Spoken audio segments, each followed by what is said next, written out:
wait for it, and we are now live. So hello everyone, and welcome to the Geek Battle show here on the Geek Battle Gaming, and Xstreamed Improv YouTube channels. Now, unfortunately, I have a shirt that has a little bit of green. I've just been on the Slam Jam wrestling show, and so I'm a little bit transparent today. I'm a little bit see-through.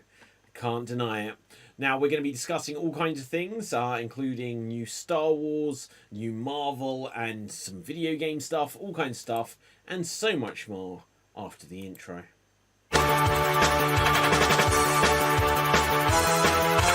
Welcome to the Geek Battle Zone. We discuss comics and puny minds are blown. We debate Marvel versus DC, Skeletor, X-Men, and Ron Weasley. Judge Ticket slams down the gavel and cap dreams of Henry Cavill. It's a Geek Battle stream, nerd rage as we assemble our Geek Avengers team. Welcome to the Geek Battle party. We are the Justice League and our Batman is Marty. Say hello to Tim as movies are greenlit. Every new movie, Dev's already seen it.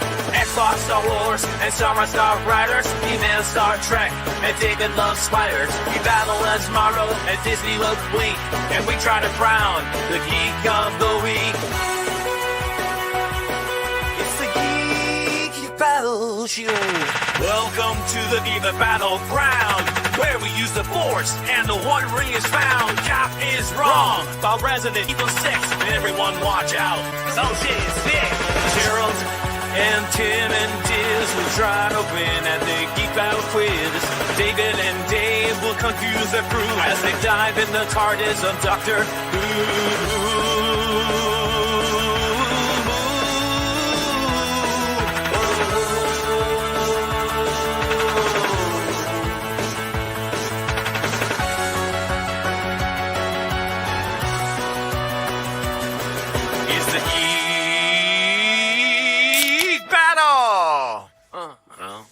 Watch out now, we're full of hot takes. Doug Courtney is garbage, but Red Dwarf is great. You love Sega, I love Nintendo, but in the Geek Battle, we are all friendos. Oh, it's a Geek Battle show. Oh, the Geek Battle show. It's a Teenage Mutant Ninja Geek Battle show.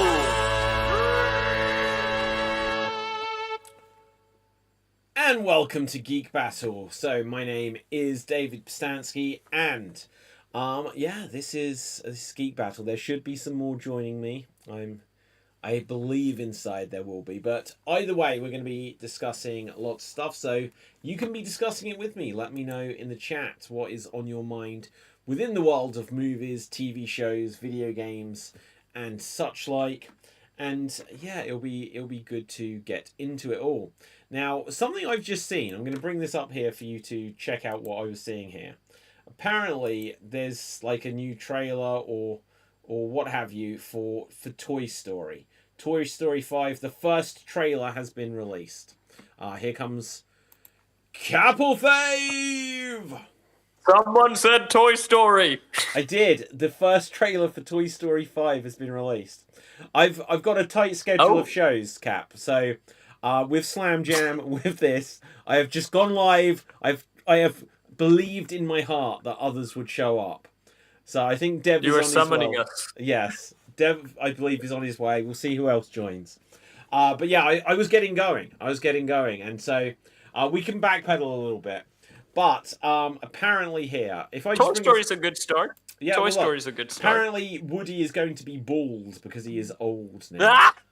But look, this is going to get... It was interesting to see.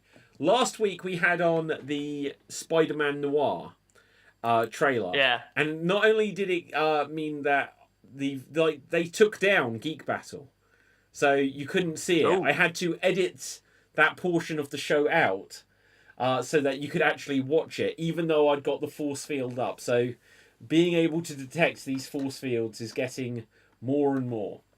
So that's unfortunate. Damn. Yeah. What are you doing, YouTube?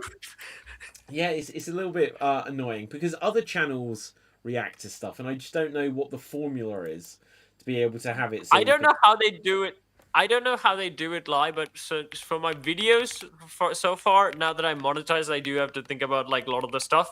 One of the things that I always say that audio is always the key. If you play audio, they will catch it. But, or also, yeah. But I was going to say, but and like, also if you, yeah. No, I was just going to say we haven't been. But go ahead.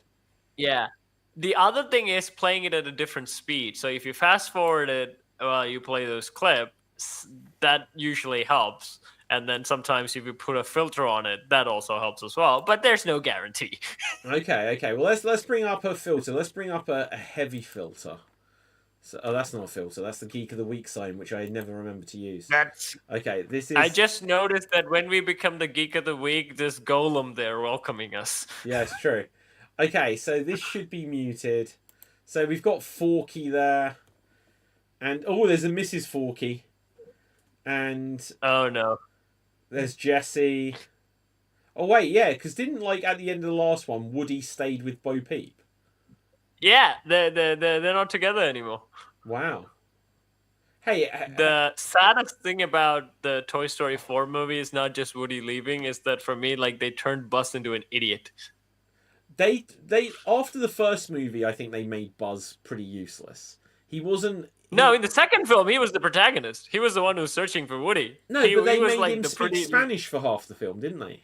No, that was 3. Oh, was that 3? Was that 3? Yeah. 2, he was the protagonist. So 1, he was the dumb idiot who thought himself as a space ranger, but then he comes to his senses later. In 2, someone kidnaps Woody, and he's the one who leads the mission to find Woody, and he was basically the protagonist in that film. In the third one, he was not stupid, but again, near the end, he does turn into, Spanish-speaking Buzz. Yeah. Okay, so hang on. This kid is now. What is the name of the girl that ends up with Woody's Bonnie. Look at the lineup of toys she's got. She has got no new toys except for Andy's hand-me-downs. That's the real reason, David. No one plays with toys anymore. One moment, my cat is annoying me. I do have to let him out. One moment, I'm terribly sorry.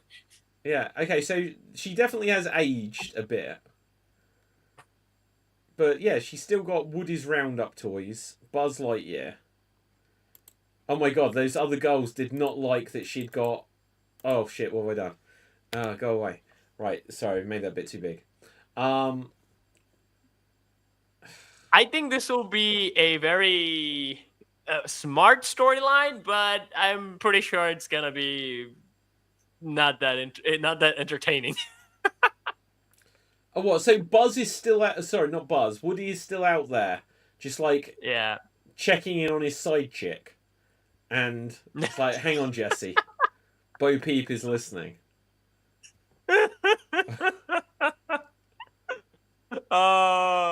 How is Woody the Woody? Okay, I makes sense that why Jesse wants, but the Toy Story relationship is kind of weird because like the first time Buzz does his flying with style maneuver, Bo Peep says, "Oh, I found my moving buddy," and I was like, "Oh, what? You're with Woody?" Yeah, hang on one sec. Look, they've literally made a joke. This is like, this is triggering. Look, Woody is now bald, and they've made a joke that is beaming the light so much onto them it's blinding them. Why does Buzz this their friendship is actually the gluest thing ever, the biggest thing. Like Buzz and Woody is like the dynamic duo, but I think that went away after the third movie, I guess. Yeah What loads for of me For me, it's even sad to say this because, like, the Toy Story was a perfect trilogy, and they should have just stopped. I know they did some specials, TV specials, and things like that. That's fine, but like for me, it shouldn't continue on. In my opinion, I agree. Like, that was it. Although I'd even go a little bit further than that. I loved the scene. It was such an emotional scene where they almost all faced their death in Toy Story 3. But other than that, I didn't like the idea. To me, they shouldn't look. Speaking about Resident Evil and the problem that Leon is getting old and stuff like this. There is no reason why Buzz and Woody need to ever get old. They can be like the Simpsons, just the same age. Bugs Bunny doesn't get old. that's the dilemma of the story that they proposed, right? In Toy Story, the whole thing, they're immortal, but their kids will grow up and they will get left behind. That has always been hinted upon since the first movie. The second movie is like the one that nails in. That's why like they say we'll just go and stay in a museum. But Woody gives it up, and then the final speech that he says, "Are you worried about Andy growing old?" And he's like, Yeah. I'll be happy that when it happens, and I'll always have my friend through infinity and beyond." Yeah, And no, they had that's a really good point, Cap. yeah, and I hate the fact that like the whole message is ruined. Yeah. They should have just stopped at 3. Why greed? Why? Yeah, it is just great. Like there might be some good stuff in this, but I'll be honest, it feels like, what are they still doing this for? I don't know why they're still doing this. It's the weirdest thing with Disney that I always think they have like a catalog of movies that were really good, but they didn't do well when it came out. So it would be so great if they can, do sequels to those films, or they remake those films in a good way. But instead, they always do that cheap thing where we're gonna remake Aladdin. Why? Everyone loved the original anyways. Whatever you do is not gonna go down well. It felt so weird when they came to that, because they'd like remade Cinderella, and they hadn't done Snow White. Good. They hadn't done Snow White, but it suddenly went from them doing things that were like the Jungle Book, and it's like, oh, that was from the 1960s, to let's do things in living memory. Let's just take the Lion King and that's the height of it getting most ridiculous. Like, but them doing Lion King and Aladdin, and obviously they did those before they then did The Little Mermaid, but they'd done Beauty and the Beast. It felt like, well, I remember these, so I remember these the first time round. Why have they skipped over good. So much? And they were so beloved. And the problem is they were you remember it, but you know how good they were. So your expectation is like this. Yeah. Like, but for me, Moana, that is the most ridiculous. That isn't out yet, is it? No, it's coming out this year, I think. Moana remake. Because the original, was it like 2016? Probably 2016, and they're putting out in 2026. It is the weirdest thing is like they also announced the Tangled remake, which is an older film, technically 2010 old, not really old, but 2010 old. Like, why is that not before more? It's because of Dwayne. He wanted to be in it, and like he looked at it's like, give me a fake chest. Stat. Build me a fake chest immediately, whilst I still can do this. No one else will be playing The Rock. Has to be. I don't really get... What are you going to do? The question is always like, I know that some people say if you're remaking a film, follow the original. I always say, I don't think that's a good idea either. Because that's gonna be like, what was the purpose of this remake anyways? If you just just do the same thing. If it's a really old film, I guess that would be good. But if it's something that is really new, if you just follow the animated film, there was no point. There's no kid looking at a cartoon going, I wish this was real life. Yeah. No kid ever asks that. Yeah, I agree. Oh, nice. This is so, but let's think if Disney was like, let's make a live action movie of Atlantis, a film that nobody saw except for hardcore Disney freaks, and they would have been like, hey, that could be a good thing. Everyone would be like, I didn't know Disney did some sort of submarine epic. Oh, this would be cool to watch, and people would watch it because it's something new, but it's also kind of old. Yeah, no, I completely agree. That there's so many Disney classics. Okay, hang on. Disney classics. What ones have they skipped over? Black Cauldron. Yeah, well, that's what I mean. That would have been so okay, good. So here's the list. So they've done Snow White, ruined it. They did Pinocchio. I didn't mind it. I don't think a lot of people liked it. I didn't mind it. Fantasia obviously wouldn't I never work. cared for Pinocchio. Dumbo I don't think was very good. Or am I wrong? They haven't done Bambi. Tim Burton. They're going to do Bambi. They should They do announced Bambi. it, actually. They're going to do Bambi. Yeah, they should do Bambi. That one, I have no idea what that is. Another... Well, but with David, what do you think they're going to do with Bambi? It will be another Lion King with expressionless deer instead of lions. No, didn't they learn on Mufasa that they gave them expressions?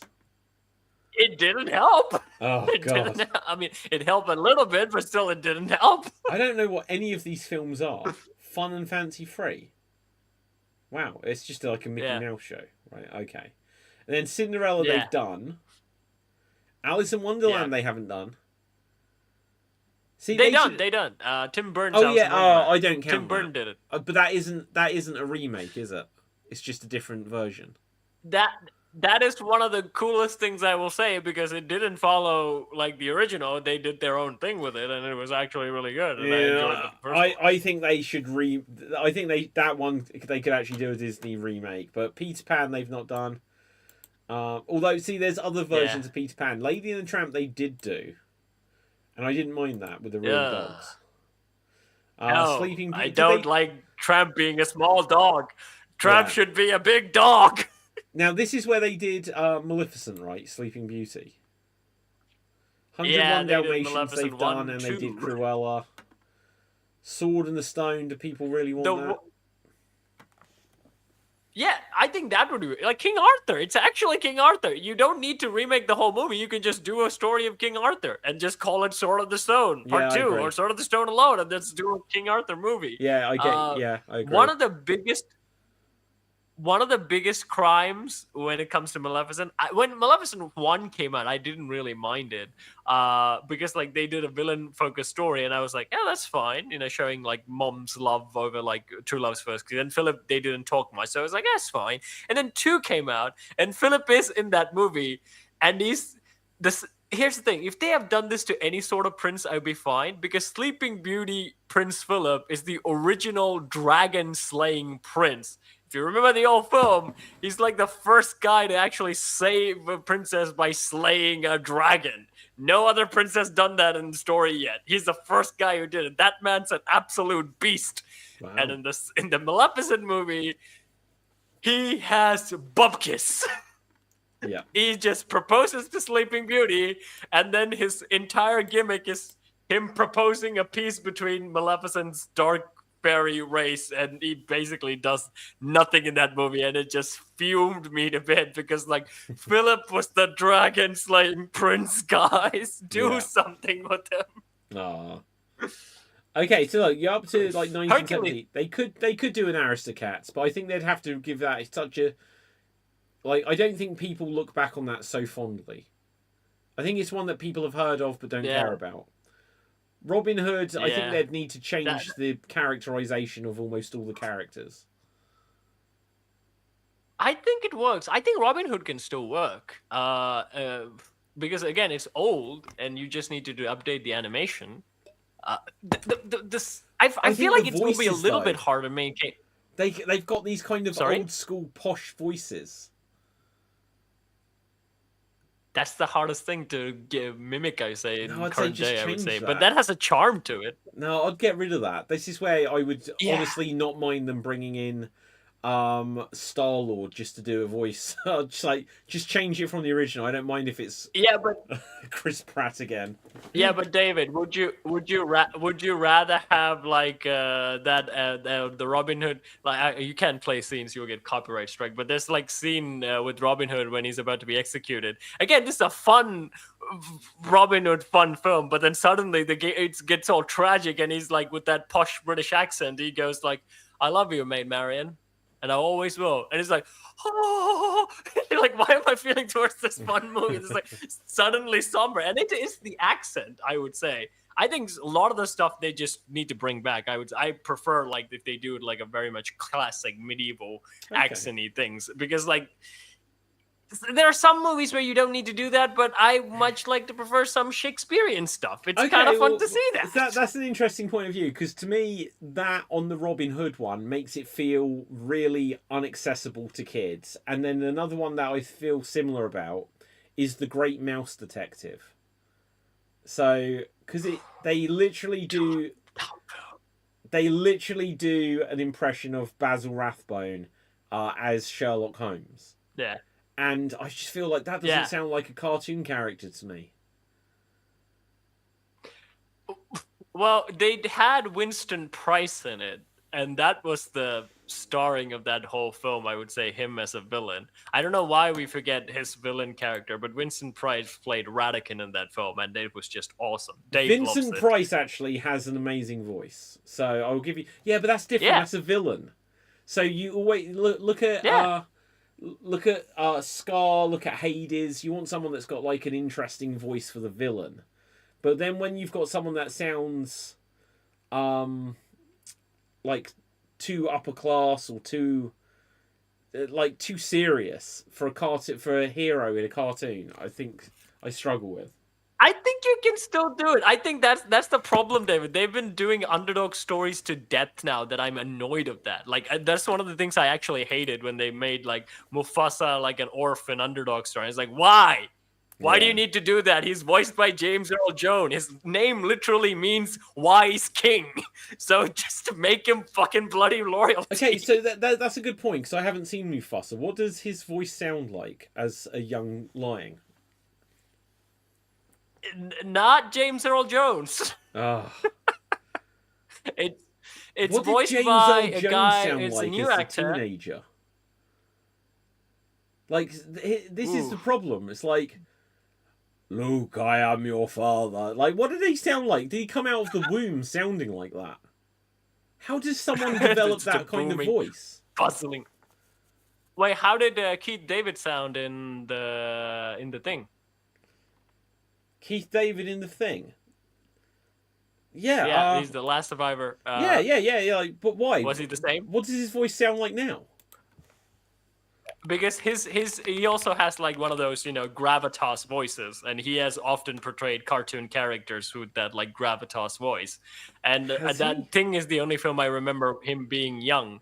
So that's why I'm asking, like, how was his voice? In The Thing, he's great. I think that was his movie debut as well. In The Thing and They Live, they're the main two things I know him from. What's he done recently? What else has he done? Like, I know him from The animated shows. Really? Animated shows, basically. He's just has a repertoire. He played Spawn, a lot of video games, and also a lot of cartoons like Gargoyles. And there was one other cartoon that's also pretty famous. He was also in Community, a lot of TV, and also movies. He's just been like a character actor, weirdly, with like one of the greatest voices ever. Yeah. Okay, what other actors have got great voices like that? Because I can't. James Earl Jones obviously is Morgan Freeman. Like, they are the two voiceover champions of existence. Although I would say Morgan Freeman is a bit more different than James Earl. So like James Earl Jones' voice is more like, the gravitas voice. Like that's the man. Oh yeah, okay. So voice. Like if you hear that, Morgan Freeman is like that knowledgeable, wise. Yeah. Okay, but who else has got the difference? The great voice. Okay, so who's got gravitas then? Yeah, Keith David does, and then Jensen Ackles is a modern example. The other one I would say maybe Benedict Cumberbatch, because he did voice Smaug. Yeah. No, I would say his voice has got gravitas. I'll ask AI, see what it comes up with. And then Lawrence Fishburne. Lawrence Fishburne also has. Do you know what? I've watched two films in the last week with on the strength that Lawrence Fishburne was in both of them.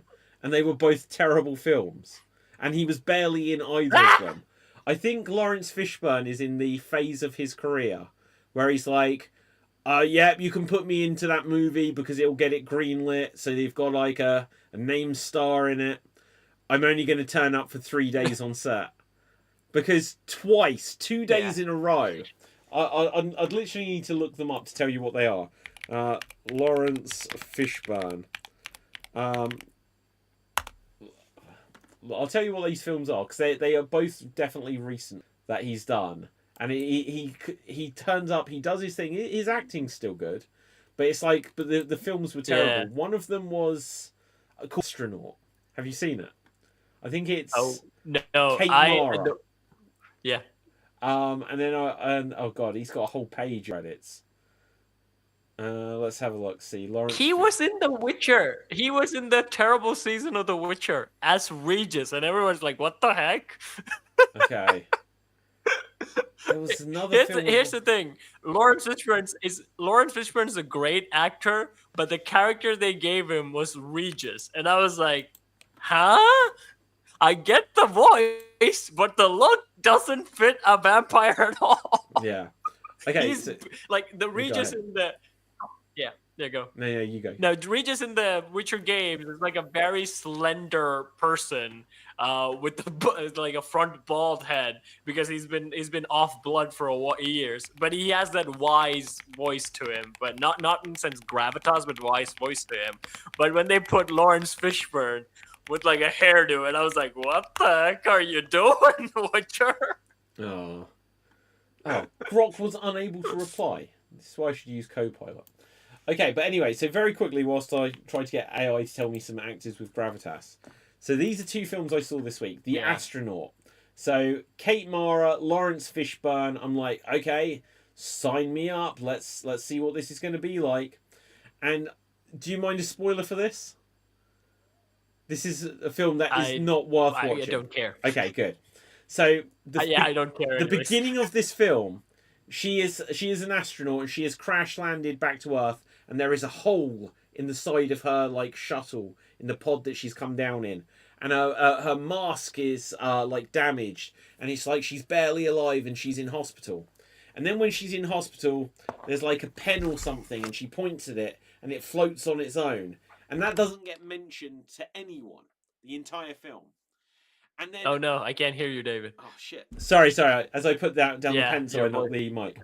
And then throughout the rest of the film, she's sent to like a place to be away from the press to recover from, because she had a crash landing, and her stepdad is Lawrence Fishburne, and he shows her that there's like a safe room in this apartment, and she's there on her own. But at night she hears noises, and it's like the aliens. She sees monsters on camera.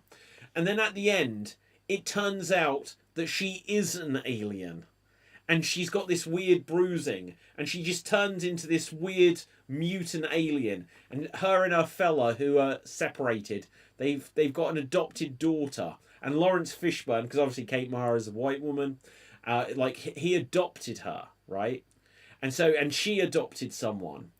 And then she turns into this 4-legged creature with nice cute eyes to show that they're not hostile. And she flies off when Lawrence Fishburne just wants to capture the aliens. And then her husband and her daughter just look up as she flies off into space. It's like she's going to a better life now. All I could think was that, one, Lawrence Fishburne only did this movie to get a paycheck. And 2, her husband was banging an alien for the last 5 years. It was a terrible film. And then, Cap, if you bear with me David, it worked for Avatar. It worked for Avatar. Yeah, it's just like interspecial whatever. Here comes Dave MC. Dave!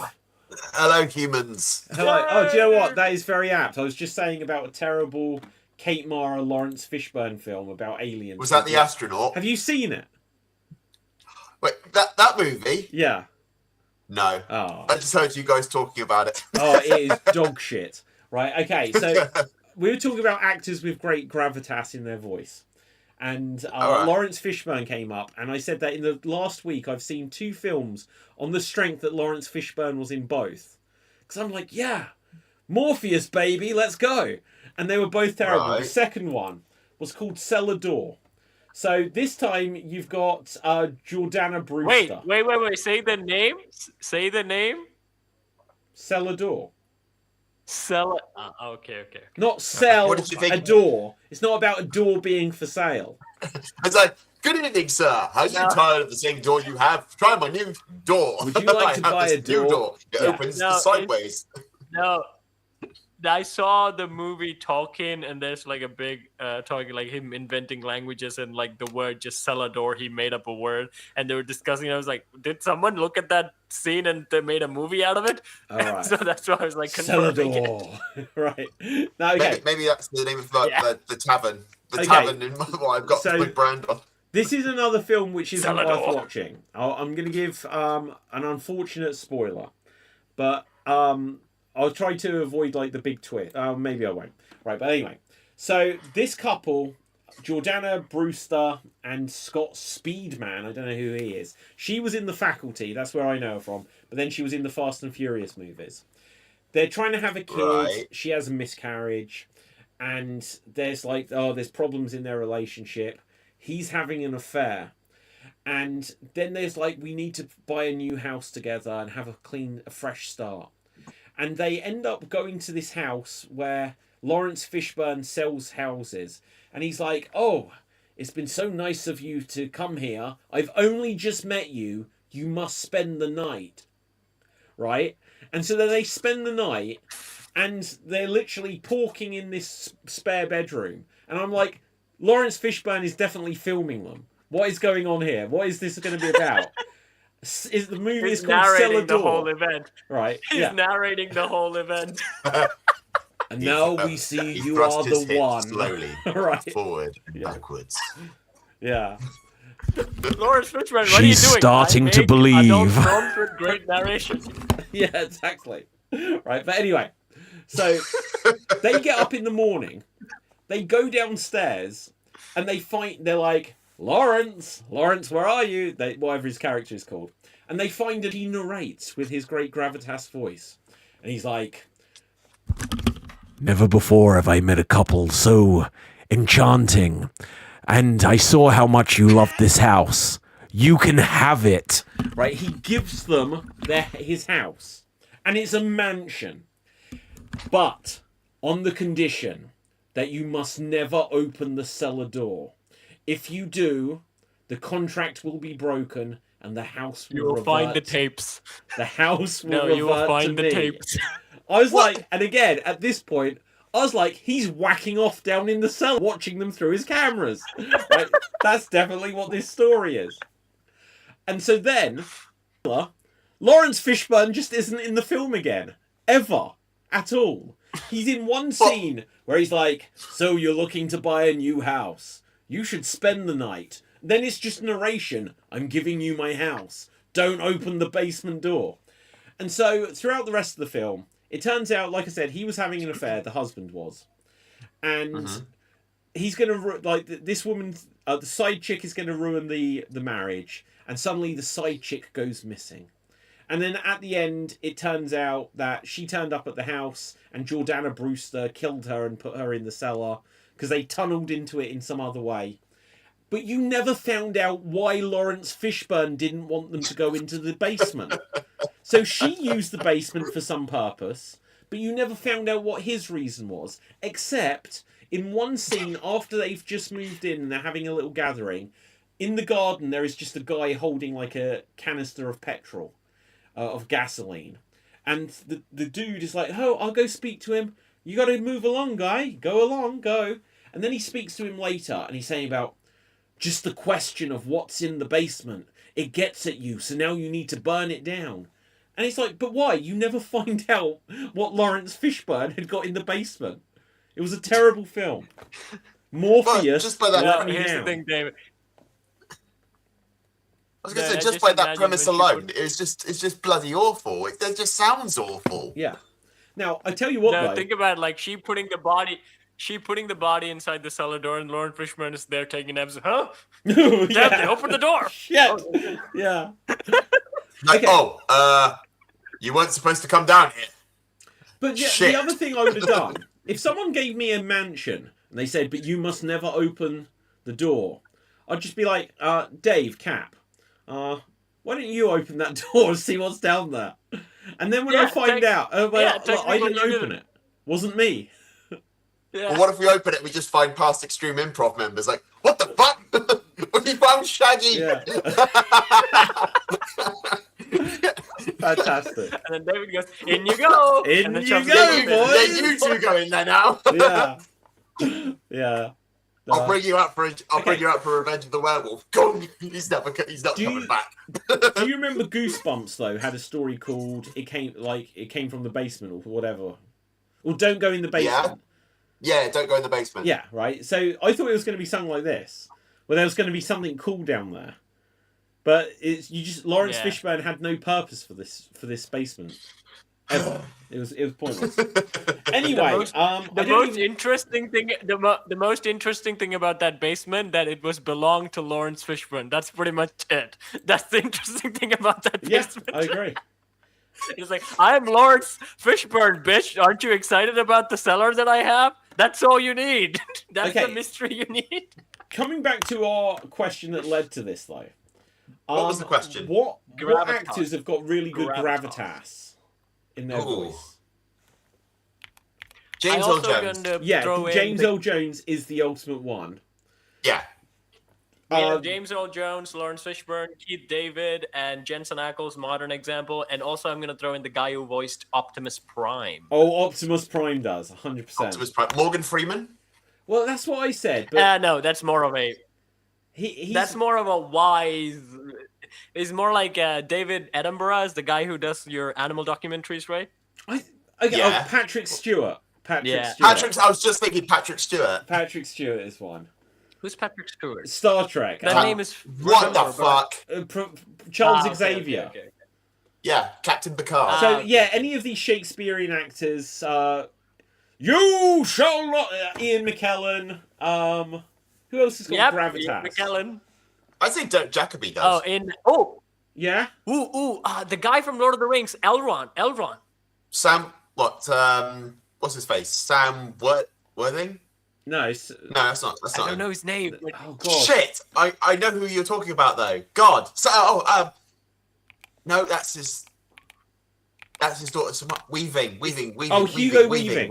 Hugo Weaving. Yes. That's it. Red Skull. I was trying to think. What was his daughter's name? Okay, so when I've looked up the list that AI Copilot suggests, it says James Earl Jones. It then lists Morgan Freeman, and it says warm authority. Oh yeah, he is the voice of God. He is God in films and the president. I think it is gravitas, but you're right. It's not booming.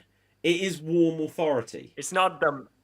Yeah, it's not the Patrick. boom, This gives us when a Mufasa description. says "It's not a challenge," that's like, I love I'm gonna beat the shit out of you, boy. Okay, so listen to this. Okay. James Earl Jones, the gold standard, monumental, calm, thunderous. Morgan Freeman, warm authority, the voice of God for a reason. Patrick Stewart, Shakespearean precision with weight and clarity. Ian McKellen, commanding, textured, dignified. Christopher Lee is a good one. Aristocratic, menace, and depth. Alan Rickman. Oh yeah. Who's Christopher Lee? Christopher Lee, Count remind me, Dracula, and also Who's Dracula? yeah, and Saruman. Okay. Oh yeah. Lord of the Rings. Saruman. Yep. Yeah, Scaramanga. aristocratic, menace, and depth. Alan Rickman, slow, deliberate, velvety gravitas. That's not gravitas. Alan Rickman is How more dare velvet. you? That's not gravitas. That's That is not gravitas. I think Alan Rickman that's, does. You're does. not gonna listen to. You're not gonna listen to Snape looking at. I'm going to beat the shit out of you, and you go like, I'm going to beat the ever living, and you're like, dude, get on with it, but finish your threat. If you're using Harry Potter as a reference to make that not a thing, you're wrong. Yeah, look, there's a lot. I've you can't only go seen on Hans Gruber. I've only seen him in Harry Potter and also what is the other one? Love Die Hard. Actually. Love That's Actually. pretty much Okay, it. so he's the sheriff of Nottingham in Robin Hood, Prince of Thieves. Judge Turpin is Sweeney Todd. Yeah. In Galaxy Quest, the whole point in Galaxy Quest is he is like the Shakespearean actor doing a Star Trek style show. Yep. Yeah. Okay, Liam Neeson. My grandfather, you shall not. You shall be like that. avenged. I will Right. have my revenge. Liam Yeah. Neeson, quiet intensity with a gravelly undertone. Samuel L. Jackson, Ooh, forceful, rhythmic, unmistakably authoritative. And then it doesn't give well, let's just bring it up actually, because you can see what pops up that stands out to you. So the deep resonant baritones, Ving Rhames, Keith David, Lance Reddick, I don't know who that is. Clancy Brown, I know who that is. Ooh, Yeah, I know Ron Lance Perlman Reddick. has got a great voice. I know that. Do you know who Ron Perlman is? Hellboy. Ron Perlman. Hellboy. So the guy that was in the Hellboy movies. And he also was Beast in the old 1980s Beauty and the Beast show. Yep. I can't pronounce his name. There's also... Oh my god, Michael Clark Duncan. Have you seen The Green Mile? He played John Coffey in The Green Mile. He was also... he was Kingpin, I believe, in Daredevil with the Ben Affleck one, right? Yep. He for animation's sake, do you remember like Kung Fu Panda? He was one of the rhinos.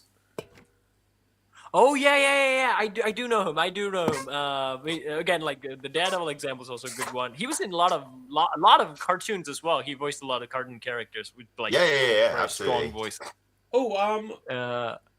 Again, it has a very like all of these actors have like a very strong voice actor presence in like in animated movies as well.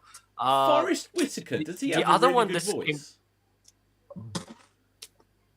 Who? I wouldn't know. Forrest Whitaker. Yeah, Forrest Whitaker. He went to the same drama school as me, but he was in Panic. Well, I say that he went to the American branch of it at the time.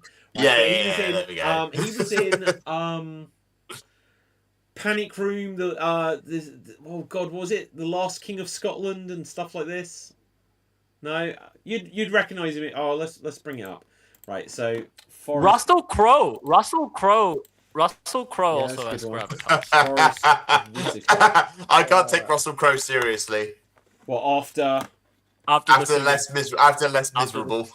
Okay, look, you recognise Forrest Whitaker, right? Oh my God, have you seen Taken 3? He's like, he plays the cop that's in every scene of Taken 3. He is playing a cop hunting Liam Neeson in Taken 3. Maybe it's Taken 2, but it's definitely Taken 3. The first Taken film, if you haven't seen it, fantastic. The second one, there is so many rapid cuts just so they don't have to show the extreme violence. But the third one is just terrible. And in the third one, Forrest Whitaker is hunting Liam Neeson. And in every scene, he's got a different cop quirk. So one time he's got like a toothpick. Another time he's playing like with an elastic band. And another time he's got like a yo. In every scene, he's got something different that he's doing. It was really bizarre. Really, really bizarre. Yeah, I just imagine like we're in the far future, like sort of that, and now we now return you to Taken adoption. It's just hi, I'm with Child Protective Services. Your kids keep getting taken by all these gangsters, so we're going to take them to somewhere safe. So just him going out to get Child Protective Services because he can't protect his kids. I would say he doesn't have a strong gravitas voice though. He doesn't have that one.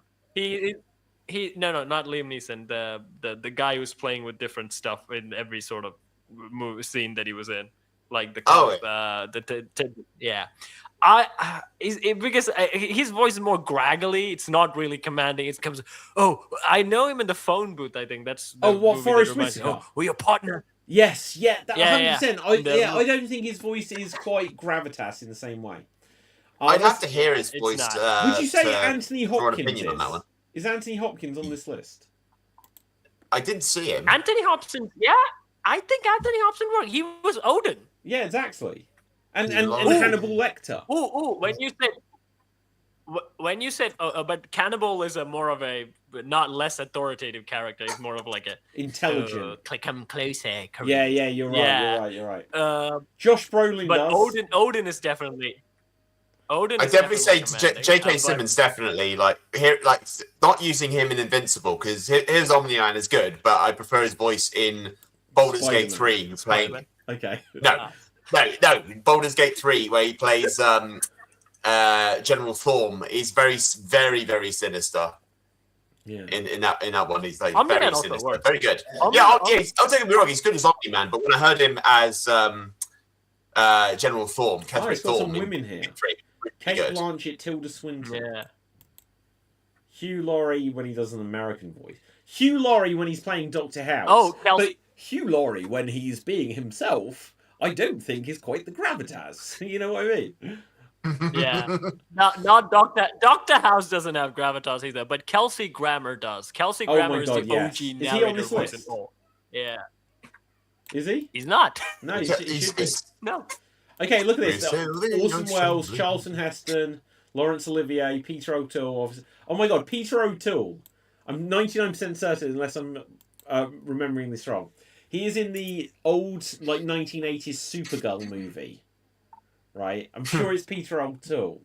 And he's, like, in the Phantom Zone with Supergirl. And she's like, I can't do it. And he's like, you can! And it's got... I love that line. I don't know if I can... I'll have to find it and send it to you. But she's like, you can! And it's got, like, this great gravitas. So I can't deny that one. Oh, Jeremy Irons. Jeremy Irons, who's Yeah. also not on this Yeah, list. that's on the list Yep. there. Oh, yeah, he's got a great voice. Oh, he's in. So, I think the only reason Pedro Pascal's there is because he's done everything. Oscar Isaac. Idris Elba's got a good voice. Yeah, well, Oh my God. Ooh, Gus Fring is oh, there. I don't know oh how my you God. pronounce his name. Mads Mikkelsen What? does. Giancarlo Esposito. That is Gus Fring, isn't it? From Breaking Bad. You know, he was in The Mandalorian, like the one with the saber. Yeah. Bad guy in I know who you're talking. Mandalorian. I know you're talking about that. That's not gravitas. That's not gravitas. Yeah. Yeah, I'd say. Actually, yeah, I'd say. Gus Breaking Fring, Bad, I would yeah. say is. In The Boys, yeah. I've Doesn't seen he him- play the CEO in The Boys as well? I remember him from that. Possibly. It's like, we are a pharmaceutical company. Again, more intelligible, more than, Yeah, okay, that's a fair point as well. Voiceover legends. Who's Optimus Prime? Inner World. Cullen. Whoever that is. Oh, you know who that is? Just where it says Inner World. He is the voiceover guy, isn't he? Okay, yeah, he's up there with James L. Jones. That voice. Can't Wait, think who Frank Welker is, or any of these others, to be honest. Frank Oh, Welker. Tony I know- Todd. Oh my God, Tony Todd. Hang on. I know Frank Welker. Hang on. Let me just double check I'm right. Yeah. he's Okay. Rico. He's Rico, I think. No, but I think Tony he's Todd Rico. in the Final Destination movies is like the mortician that knows about everything. Oh, yeah. Ah, Yeah. He's got Is a that- voice.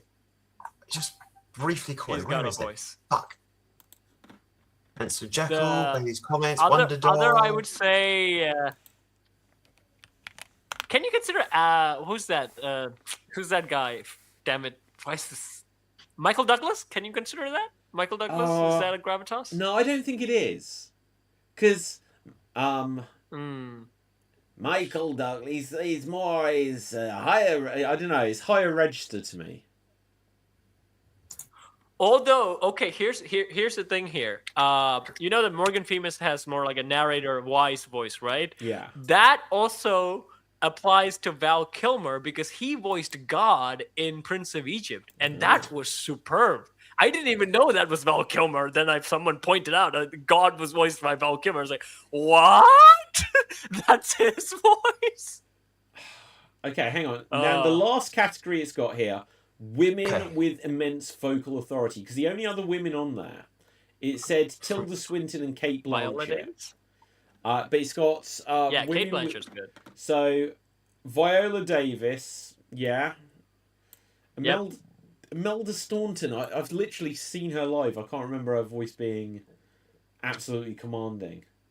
Glenn Close, is Sigourney Weaver's voice commanding? Is Firm? Maybe. I don't know who some of these are. Angela Bassett. Who were you in this? Oh, you were Frank Welker. Yes. Go on. I see who he is. I was right. He was Megatron in Transformers. Oh, there you go. Oh, yeah. He did a lot of grouchy voices actually. He was also Rico, I think, in Penguins of Madagascar. And Shaggy. Oh, was Shaggy. in my basement. He was in Extreme Improv. Yeah, he's the one in your basement, David. Yeah, Yeah. it was Shaggy and Scooby Doo. Yeah. Which cartoon? Well, I see. Hang on, let me see. There's a lot of Scooby Doo's here. Hang on, quite a few of them. Hang on. How was he Shaggy? Oh no, Like, no, Shaggy sorry, has been I lie. Matthew- Sorry, I lie. Yeah. I lie. He was Fred. Oh wait. Yeah, that makes sense. Fred in Scooby Doo. Yeah, Fred Jones in Scooby Doo. Oh wait, is he the guy that does? Fred's also. Is he in Futurama as Nibbler? I think so. Yeah. Oh my god, that is so Nibbler in Futurama. Do you know who I mean by this? Yes. He has got the best. About. He has got the best voice in the world. So He has, doesn't he? before Family Guy did the little baby Susie is voiced by Patrick Stewart. You had in the first half a dozen episodes of Futurama, you had this little alien, and it would poop, and its poo would be like starship fuel, and the voice it would make would be like that kind of thing. And then suddenly, in one episode, you suddenly see that people like Leela follows it. It's like, where's Nibbler disappearing to? And it turns out he's from a secret race of aliens that are to save the universe. And suddenly he speaks like this. I am here to save you all. And it's just like this amazing voice. So yeah, I second that one. Okay, so one that does not have commanding authoritative gravitas, but it's definitely a good character voice. Is that none of you have seen Seinfeld, so Rob is probably the only one who recognizes Jay Peterman from Seinfeld, but his voice is so good. Like it's American who says a British accent, more like Kelsey Grammer, but it's so good. It's so good. Seinfeld. Someone talk about Seinfeld. I'm actually going to eat my shoes. You don't like Seinfeld? Rob. No, I'm just fed up of hearing about it. As much as I've heard about it all these years that it gets spoke about, I've never once had the inclination to go and check it out. No, I haven't either. I watched it. But I had a mate yonks ago. He just went every day of his life. He went, "Hey, in this episode of Seinfeld," I'm like, please shut up. Right, I have a million other things to think about. So here's something that we What's that friend Rob can think about here. Now I'm going to bring up the harsh. Dave, last week, the Spider-Man Noir trailer got the show completely taken down. I had to edit it out. Right? No way. So here is the harsh trailer. We'll see what happens this week. But this is the Mandalorian and Grogu. Let's check out what we think of this for however much of it we can see past that. Something I think that's a bit dodgy about this though is how many people just haven't watched the Disney Plus TV show. And they're just going to be like, I've heard of this. So this is the Baby Yoda movie. Yeah. Oh, it's Yoda and Boba Fett, and that's it. They're going to be like, what? Long live the Empire. You guys. This whole movie Sigourney Weaver on, like Baby Yoda marketing. Yeah. I wonder if Grogu will speak in it. Did he ever speak in the show? I don't think he did. He never spoke in the show. No. They need to give him a proper Yoda voice. Oh, he got de-helmeted. Probably take him a time. Yeah, It'll probably take we had to have 200 years. Okay, so because I noticed they brought another bounty hunter who was in the Clone Wars as well. Ah. Because they already brought Cad Bane back in Book of Boba Fett, and now they brought this guy in from Clone Wars. Did they? Who is a character that they? Whoa, was that a really hench? That's a really hench hut. Oh my god, that's ridiculous. That is insane. I've been hitting the gym. Yeah. I am Arnold the Hut. Get down. They should. Okay, look, he's not wearing his helmet in most of these scenes. Yeah. This is Disney the way. can't I help won't take my themselves. helmet off. That Disney can't. Well, do you remember the Book of Boba Fett? He never had his helmet on. He almost never had the helmet on, and it's the same. Obviously, with like Marvel, They take the helmet off of Thor. They take the helmet mask thing off of Captain America. They want to show the actors, and you can understand. Well, it's but it breaks the lore of the character. If Thor, I don't mind. Thor, I don't mind much because his helmet just on top of the head. It doesn't really cover his face or anything like that, and it's not that really cool or bad to that identity. But Mandalorian helmet is cool and it has a mystique to it. Well, that's the thing. Is like it's the creed. It's the creed that he follows.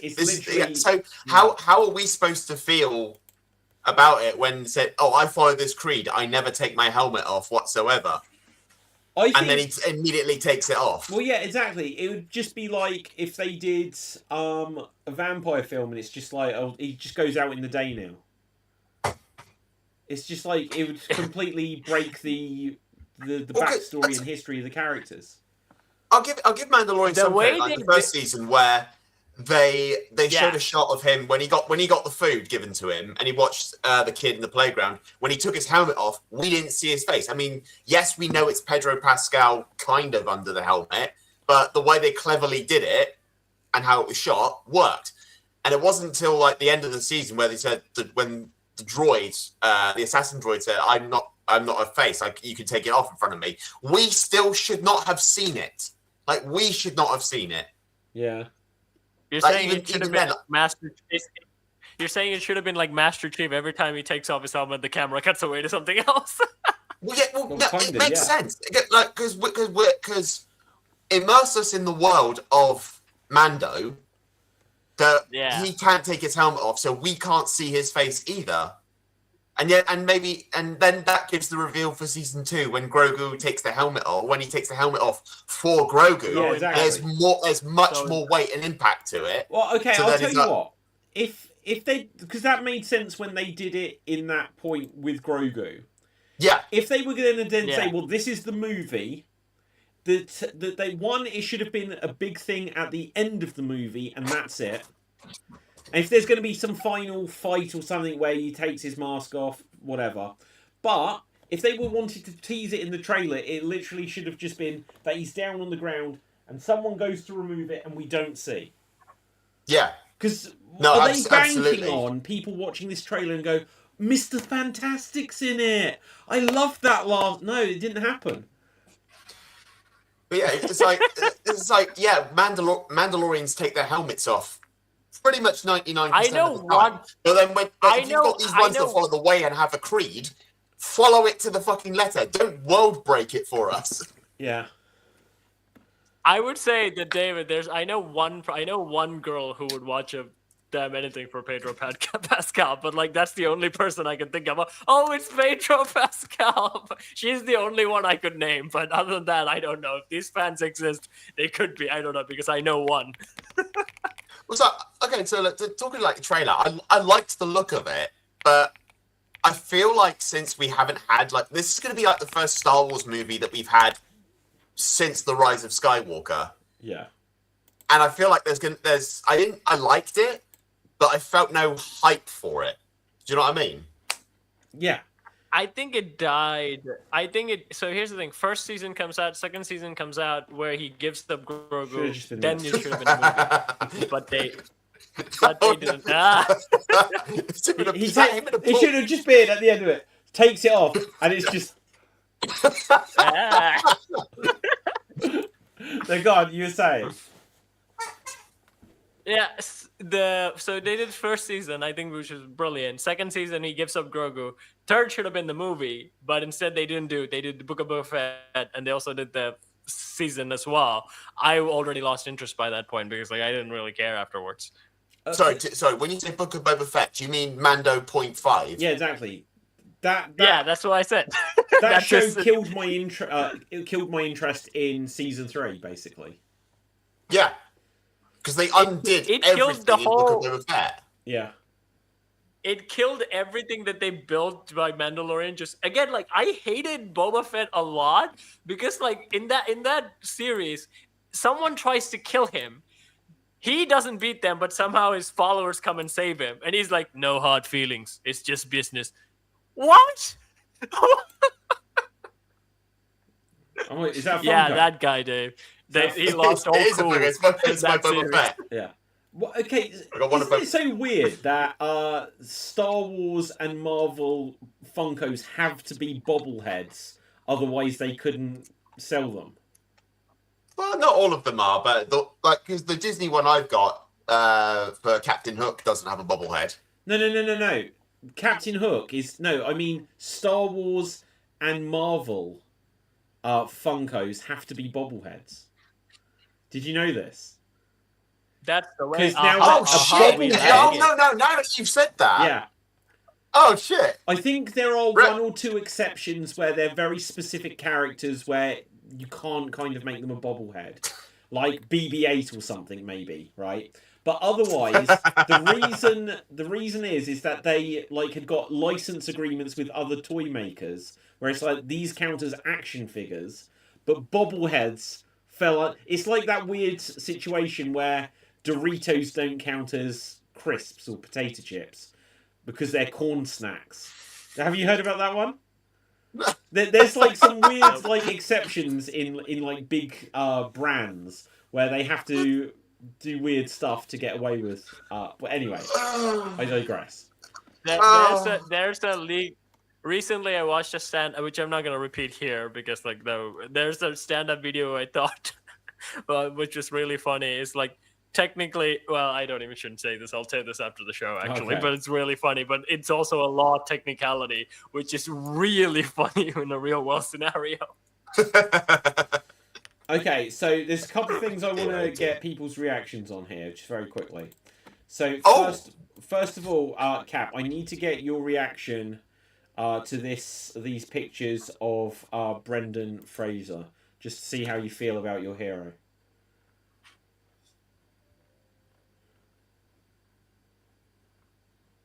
Ah! What the fuck?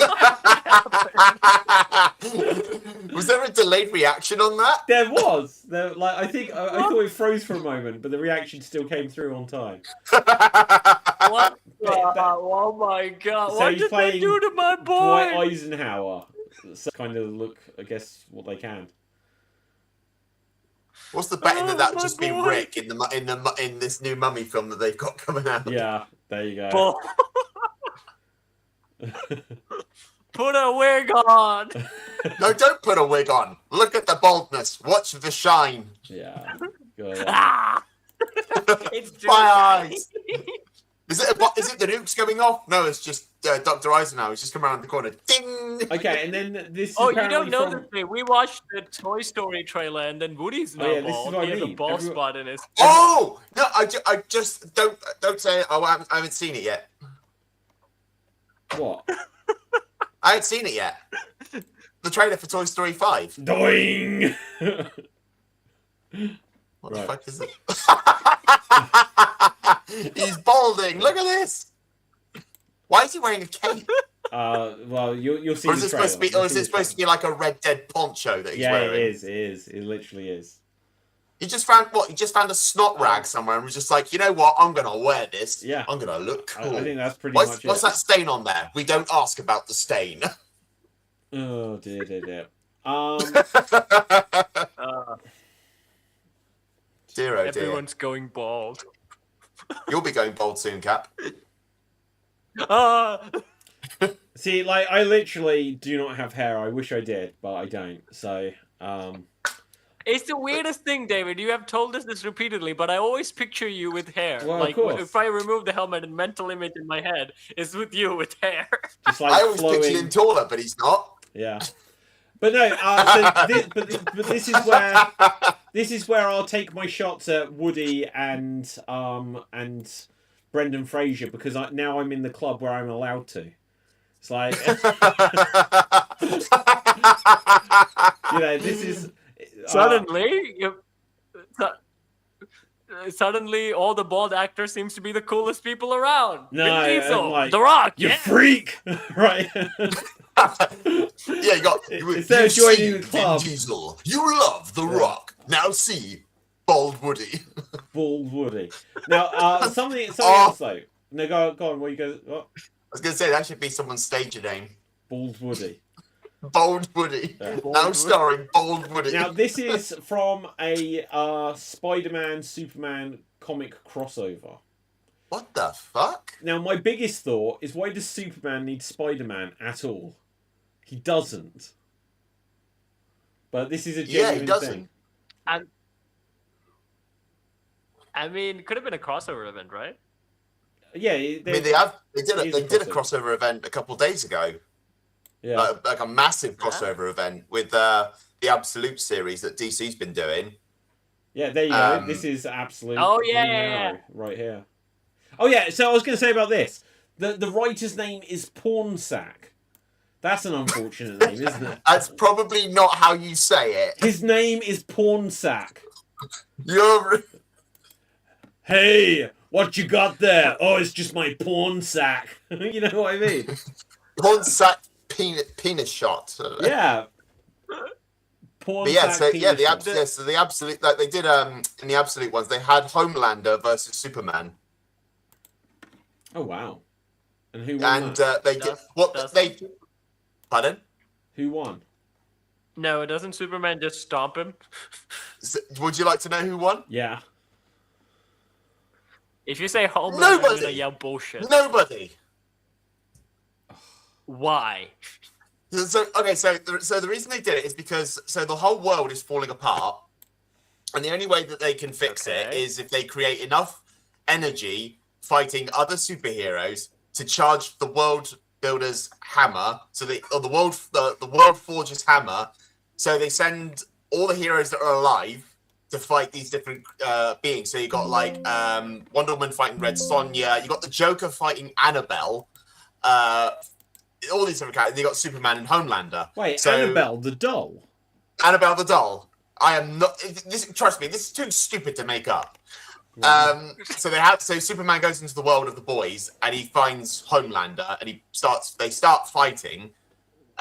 Superman does make a clarification that Homelander's heat vision is as strong as his, but just before Homelander can beat up Superman, they send all these heroes back. The World Forger sends them back, and Homelander goes, "No, I want to kick this Boy Scout's fucking ass," and then he's gone. So there's no clarification as to who would have won that fight, but they did fight. This is the David Crosswayne Superman. This is the freaking David Crosswayne Superman who gets his ass handed down in every fight.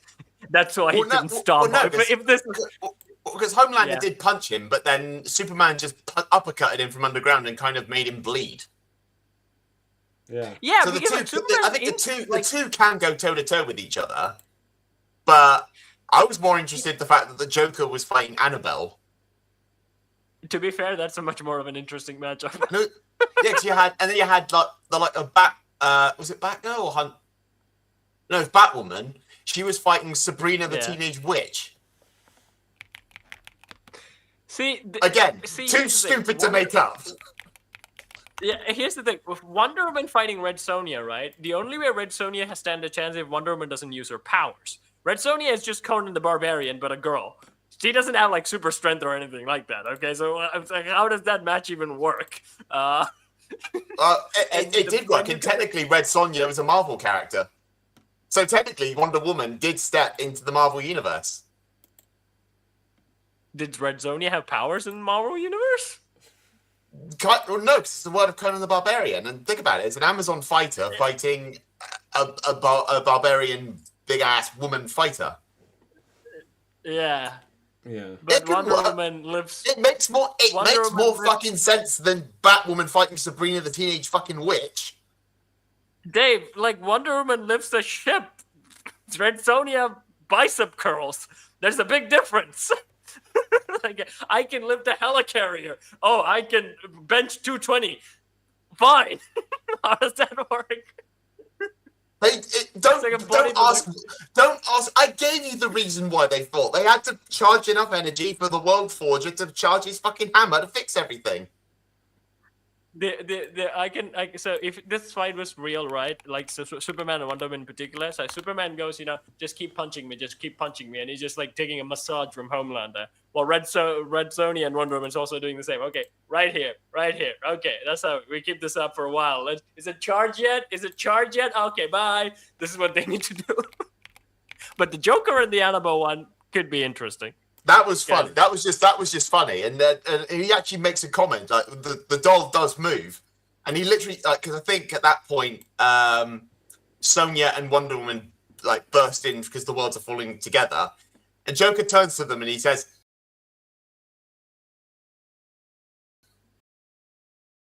Funny thing is demons and things like that in horror movies, right? They use psychological complete nutso. Like, how do you psychological warfare a complete nutso? It's like, I don't know. Let's go. You and me right now. Let's go. You and me right now. Let's go. Right. I don't know what's going on. I was distracted for a minute. I realised about a minute and a half ago. Aren't you? I know. No, it's true. But I realised a minute and a half ago I'd lost the thread of what you were saying. And at a certain point I was like, right, I'll dip back in. But now it sounds like you're about to get into fisticuffs. So we put up the point, like, if Joker's facing Annabelle, because that's an interesting matchup, because most in horror movies, like these ghosts and demons kind of thing, play psychological warfare on regular people. Yeah. How will that work against a complete nutso? So I'm saying, right, let me and Cap, we do this right now then. So what you're saying? What would the Joker be like if a ghost haunted him? I think he'd like it. Yeah, I think he would. Yeah, but here's the thing: he wakes up dreaming that his face went off, and he would be like, "Yeah, I do that on a Tuesday for real, not just dreaming it." Yeah, I did that already. Let's move on. But like, so the thing is, if you get something like Annabelle or any of these things, or Megan, or when you have like an evil doll or something, the people run away. The Joker would just go and rip its head off. It would be done quite quickly. Yeah. You know, whereas people would be like, "Did that doll move?" and they'd run away. Joker would just run. Yeah, because it's on one of the pages. He's just sat there without the Annabelle doll, just having a cup of tea. He's just sat there chatting with the fucking doll. Yeah. Yeah, because like if you move a table, the other person, the sane person, would be like, that table just moved. But Joker would be like, yeah, I'm crazy. Of course that table moves. Wow. He wouldn't just care. He wouldn't care for all the shenanigans. Okay, so guys, something else I've got for you here. We've got a few minutes left before I have to wrap things for improv. Where was it? Oh, I've lost it. So yeah, here's something interesting. Apparently, the voice of Amy Rose in Sonic the Hedgehog 4 is going to be Kristen Bell. Do you recognise her, Veronica Mars? Mm-hmm. Right, so she's going to be the voice of Amy. And the thing this had me thought, I was like, like, you know, she was Veronica Mars like 20 years ago or something. And I looked it up, and the cast of Sonic the Hedgehog, they don't get voice actors anymore. They usually get celebrities to voice animated movies now most of the time nowadays. It's voice actors usually now end up being on games or like shows of like animated projects that comes off like in the indie circuit more than anything else now. So yeah, but Ben Schwartz isn't a famous celebrity.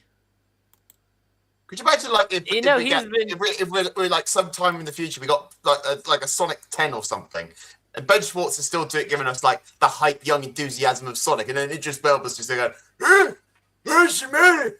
I'm gonna go fake, don't you hate me?" Yeah, this is what I mean. It's just an interesting observation. At that point, they would just AI his voice like they did with James Earl Jones, which Disney owns. Idris Elba's like 50-something, 53. Everyone's quite old to be voicing Sonic the Hedgehog characters. It surprised me. Like, how old are how old is Chris Pratt? Yeah. Well, look more Keanu Reeves when he did Shadow. Well, yeah, he's like 63, it said.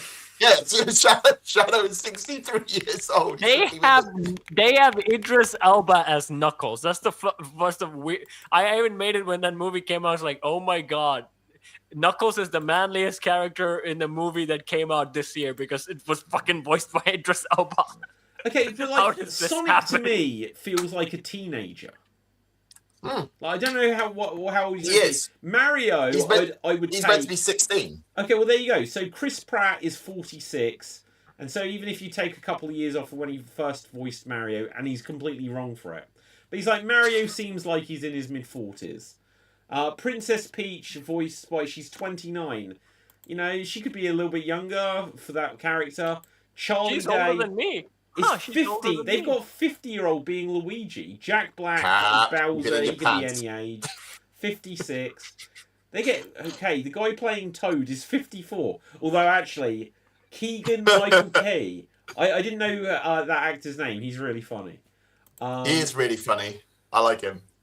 Bowser You mean Jr. Keo is or Ryan? 39. Keegan. Okay. Yeah, and then Brie Larson will be Princess Rosalina, and she's 36. Yeah, that's Yay! yeah. Okay, anything She else won't be involved in the press on your tours, Dave. mind, guys? Yes. Tell me things. I played last night. I played Poppy Playtime Chapter 5. And Fucking epic. I don't even know what Poppy Playtime is. This on Steam? It's on Steam, yeah. So it's kind of like this company went under, all the staff went missing. You play the last employee, and you go back. You get a mysterious tape sent to you, and you go back to the factory. And you're chased by monster toys, pretty much. And I thought, like chapter. I think. Are you muted? No. Oh, you're muted. But yeah, so chapter 5 came out last night. I streamed it on the channel last night, and honestly, it really did really well, because there was a lot of people on YouTube, a lot of people out there that were saying that there's a lot of leaks coming out. They leaked the image of a character who's called the Prototype. I never saw it. I stayed away from any leaks, any spoilers, anything like that. But no, it was good. There was good storytelling, nice new characters that we were introduced to, and we did get to see the Prototype. Okay. It looks freaking awesome. But I will play the advocate a little bit, in that it didn't look like what I thought it would look like, but it still looked amazing for what it was. And that's the point, in that we've been building up what this thing looks like now for about 3 years or so. Wow. And no one's really going to be satisfied what it looks like in the end. No, everyone's all built up this image about what it could look like. What does it play like? Is it like Five Nights at Freddy's?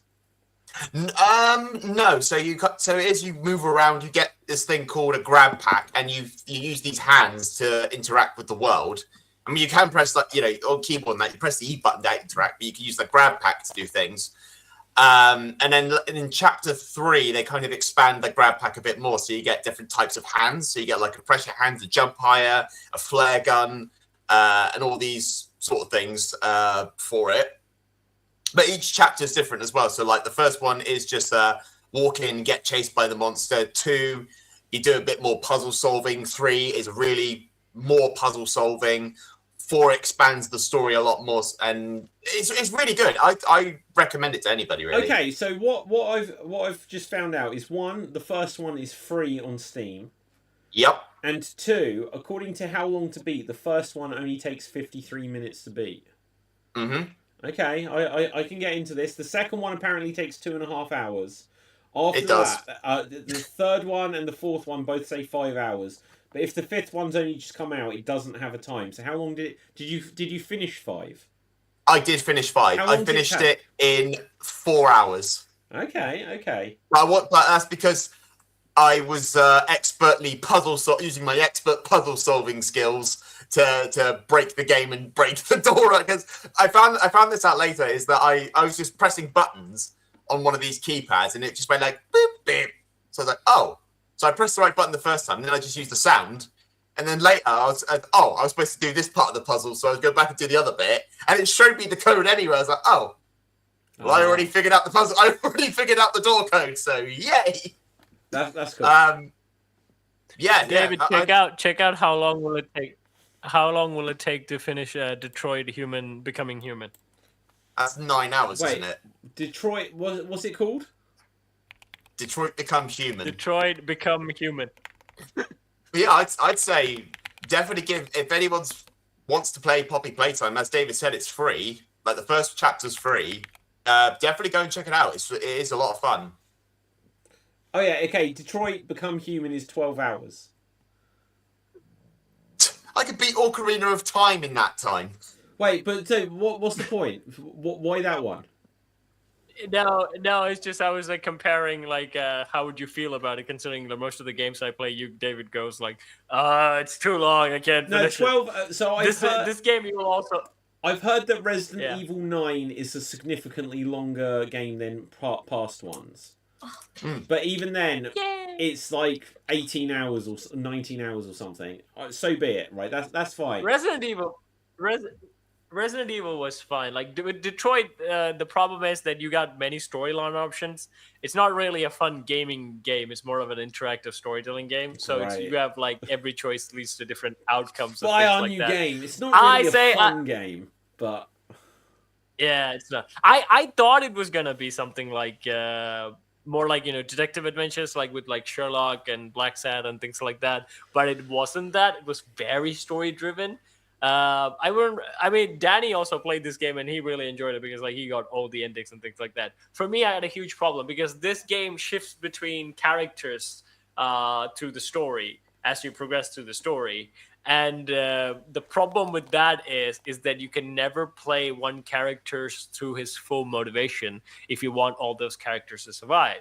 When you go through the first playthrough, you're playing as the robot that hunts the robots that rebel or break away from the programming. But those robots are also the good guys, but you're playing as the good guys and then you play as this robot hunter, but you don't want him to actually find the clues because the good guys of that people will get hurt, but you don't also want them to get fired. So you're in this constant battle of I can't fully do my role as this character because I'm shifting between perspective and I want all the characters to survive. And it was a miserable experience because of that. Okay. Right, guys, I'm afraid just because of timings, I'm going to have to begin to wrap tonight. But one thing I will say, just because it came up from when I went to the main screen, it says here, The Witcher 3 Wild Hunt, 51 hours to complete, but if you want to do it all, it's 174 hours. Yeah, I ain't doing that. I'm just gonna play and hopefully annoy Cap as much as possible by playing it last. Do you know, I just wish either make the whole game, or just make a sequel. Because it really bugs me that it's like, I want to. Because for me, completing a game is reaching the credits. No. Okay, I will defend this game, dude. Because here's this game is an experience. If you want to live in a fantasy world as a supernatural swordsman, here you go. Explore away. You have a plot. You can finish that game plot in like pretty easy, pretty fast if you just follow the plot. But if you want to explore and do all this fantasy shit that you like to do, then you got this entire world filled with mysteries and exploration and side quest. Have at it. Yeah, just make a sequel. Right. He threw a ball I'm going to swing. Go for it. You're saying about playing as a fantasy swordsman in games, mate? Fable 2, Fable 3, Elder Scrolls Morrowind, Elder Scrolls Oblivion, Skyrim, Remastered, Baldur's Gate, Baldur's Gate 2, Baldur's Gate 3. They are also ridiculously big. They are also ridiculously big. But okay, good, but so the Elder Scrolls 5 Skyrim Special Edition, main story 26 hours, completionist 204 hours. It's like, I'm working to that. I'm working on it. Right, I just don't have the time. Right, but I wish I did. Fable is getting a reboot, right? Fable is getting a reboot. Right, and on that note, guys, Cap, where can people find you? You can find me on Sword Beats, where I sing and dance, I throw myself in a bucket, and I work with puppets. And you can watch a brand new Valentine sketch, or you can watch me give Disney princesses as waifus to the Primarchs of 40K. So go check Sword Beats out, and you can see me here on numerous shows. Dave. You can find me here on numerous shows as well, and check out my YouTube channel, as I said earlier, Dave MC Gaming, where I recently did a Poppy Playtime live stream of Chapter 5, so definitely go and check that out. There's a highlights video as well if you want to see the little bits of the moments from it as well, and there's other live streams that happen on Saturdays, Sundays, Mondays, and Tuesdays. Check out my merch store, and play Chapter 5. Awesome. Or play Poppy Playtime. And my name is David Psansky. Find me at Geek Battle on all the platforms, or most of the platforms. But follow Geek Battle and Geek Battle Gaming and the new Geek Battle channels, which are starting up very soon. So look out for those, but I'll give more details soon. Ooh. Right, and so with that, until next time, stay safe, always stay extreme, live long and prosper, may the force be with you. Nanu Nanu.